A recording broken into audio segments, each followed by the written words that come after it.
Good evening, my name is Kayley Ocker, and I've been in Pensacola since 2019. I'm here to speak tonight about the Drag Queen Christmas show that is scheduled for December 23rd at the Pensacola Sanger Theater. At the end of the last city council meeting, a question was asked to intentionally make it seem like nothing could be done legally to cancel this show. The question was asked in a way to undermine the arguments those opposed to the show had. This is grossly manipulative of the truth. The show can be canceled, and many have proven that in previous speeches, and so has the Attorney General of Florida, James Usmeyer. Canceling is not illegal. It is just considered socially disadvantageous to do so. The council has given us no solution. There has only been answers, both public and private, that are opposite of each other. Whether or not the question was asked out of ignorance of the legal limitations that have been plainly explained in many previous speeches, or an attempt to present false information to be factual, both of these options are disturbing to me. It shows a lack of concern for constituents and for the truth. While it may not be always considered so, drag definitely can be obscene. Many artistic endeavors can be obscene and add nothing to public value. It is foolish to pretend otherwise.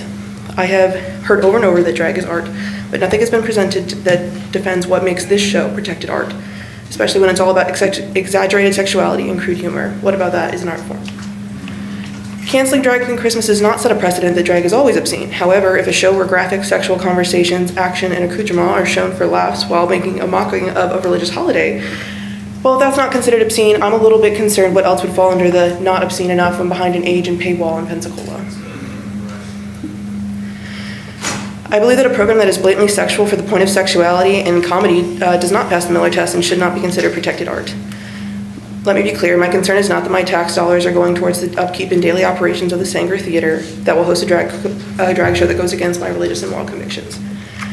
In fact, getting that money back is not my goal or the goal of any Christian I know here today to oppose the show.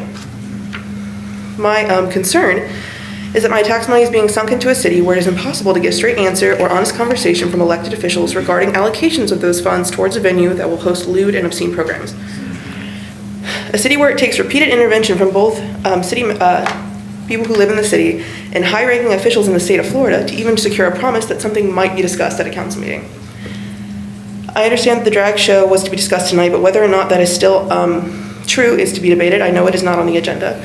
I had hoped that it would be an official agenda item, not an attempt to give the community the roundabout or more dishonest information about why the show will not be canceled or moved from a city venue to a more appropriate venue for an 18-plus show. As a proud member of this community, I'd implore you to consider that the headline, "Drag Show Moved from City Venue After Concerned Feedback from Pensacola Residents," would be much more socially advantageous than "Council Members Do Nothing to Support Community After Drag Show Schism." Despite repeated requests for intervention, I understand that it is not an easy thing to speak about, but if the answer is no, the answer is no. We can take that with grace. Trust me, a lot of people are used to hearing no, especially in the church. We can disagree and take a disappointing answer with grace. However, in order to do that, we need a candid discussion from our elected officials. Thank you for your time.